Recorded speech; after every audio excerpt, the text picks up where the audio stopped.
Hello, everyone. For those who don't know me, I'm Kendall, and I just ask that you just bow your heads as I pray. Lord, I just thank you for just allowing me to be up here, Lord. I thank you for just working in my life, Lord, and working all these people here, Lord, and just allowing them to come here, Lord, and just hear Matt speak today, Lord. And I just pray just over the rest of tonight, Lord. I just pray you just give me strength and wisdom in how I say my words, Lord. And I just pray you give me, strength in that, Lord. And I just lift this up to you, Lord. Amen. Um, I grew up in a Christian household. Both my parents both feared and loved the Lord. And from a young age, I came to understand the gospel through my church, Awana, youth group, and what my parents taught me. Around 11, I came to realize the weight of my sin and how it would lead me to hell, which led me to ask God for forgiveness. Soon after, I decided to get baptized. For about a year after this, I chased after the Lord. But this spiritual high didn't last, though, as around the same time, I was introduced to pornography and masturbation. This sin soon became an addiction, and it weighed me down. I wanted to be free from this sin, but shame kept me from admitting my struggle to anyone. Many times I would think about confessing my sin to someone, but shame and fear of being judged or looked down on kept me from it. Because I still wanted to be free from my sin and wanted to follow Christ, it led me to think that I just needed to do it myself. It led to thoughts that once I'm able to get mostly free, or I'm free from the sin, then I would tell people.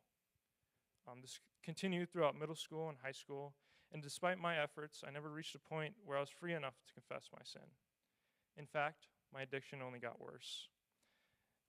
Even when I was ignoring God's call to confess my sin, that I needed other people to help me, He still worked in me. My senior year of high school was different. Surrounded by faithful people, I started to realize that I really did need to confess my addiction, despite my shame and fear. Moving on to that summer before college, I remember my friend convincing me to go to a night with a summer CF Bible study. I didn't really know what to expect, and most of the guys I really didn't know in that group. When we got to the accountability section of that Bible study, we then got to the accountability section of that Bible study. I'd experienced things like this before, but most of the time I just played it off, confessing some minor sin I had, or just really staying at the surface level of my sin. This time, though, as they started going around the circle, they confessed some heavy stuff, and many of them were struggling with pornography and masturbation as well. As it was getting closer and closer to me, to my turn to say something, I was conflicted. Did I really want to give up and admit to this thing that I've been keeping close beside me for so long? Could I overcome the shame I felt? When it reached me, I had made my decision, and I was going to confess. Through their vulnerability, I saw that I didn't have to worry about being judged, and that they were fighting the same thing I was. This was a step in the right direction, but I never followed it up. And I didn't end up going to another summer Bible study that summer. Then going into my freshman year of college, all this progress I had made had halted. This was the first time it really was my choice to go to things like CF. Before it had always been expected by my family to go to youth group and stuff like that. It led me to contemplate how I wanted to live my life, this sin or continue to follow Christ. I continued to go to CF things when it was convenient for me during these times. And throughout the semester, just kept going to CF things, but only really when I had time, and not making it a priority.